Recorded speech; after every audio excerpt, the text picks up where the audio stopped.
I desperately need help to find my niece Darbi. It's been nearly 3 weeks since Darbi left home. When Darbi went missing, I posted on Facebook seeing if anybody had any information. I didn't contact Wayne after Darbi went missing because he hasn't been involved in parenting her. My ex-husband is a self-centered. I would have expected a phone call where we could see what we needed to do to help find her. It's scary not knowing where my daughter is. This isn't the first time that Darbi's gone missing. Last year, she was missing from her mother's house for a week, and she got involved in sex trafficking. Since the sex trafficking incident, Darbi has gone downhill. I blame Darbi's problems on Wayne. He's been completely MIA in our kids' lives. Janice is a terrible mother. She's directly exposed my children to drugs, sex, porn, lesbian environment. It's infuriating watching these two adults who can't put their differences aside to come together for their child. They are so busy hating each other that they have completely lost focus. This is why Darbi's missing. Wow. Detective, how long had it been since she had been there? To my knowledge, it was either that day or shortly thereafter. Okay, so very recently then. That's correct. Do you have a trail now that you think can lead you to where she might be?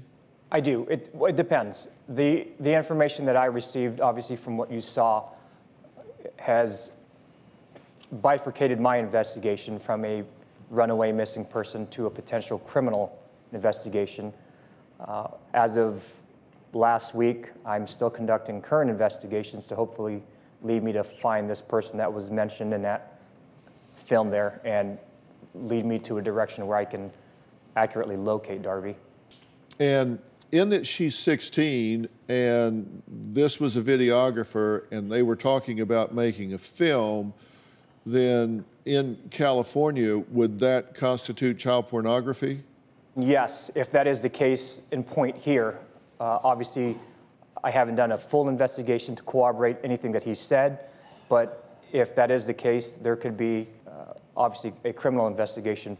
If in fact she is in this world with, again, hypothetically, if she is in a world where it's child pornography, if she's being trafficked sexually, if some pimp has got his hands on her and is running her out of some motel or whatever, that is a dangerous scenario. It could involve drugs. It could involve her exposure at a number of levels, correct? Absolutely.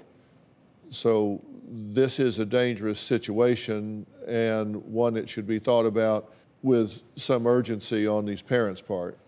Very much so, especially with her age being at risk. It is a dangerous situation for her to be in.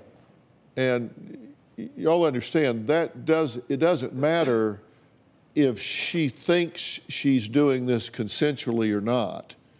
You understand the point is a 16-year-old cannot give consent because the law regards a 16-year-old as not having the capacity to give consent in the eyes of the law. Whether she's going along seemingly willingly or not, I say seemingly willingly because in the eyes of the law, she's a child. And a child doesn't have the capacity to give consent to adult matters. And that's why this is looked at criminally and not just as a runaway.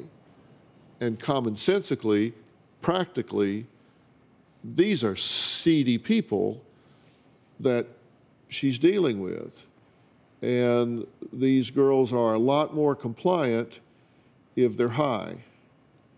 And the higher they are, the more willing they are, and the higher they are, the more at risk for overdosing they are. Do you have a story or a question for me? Click the link in the description and tell me what in the world is going on.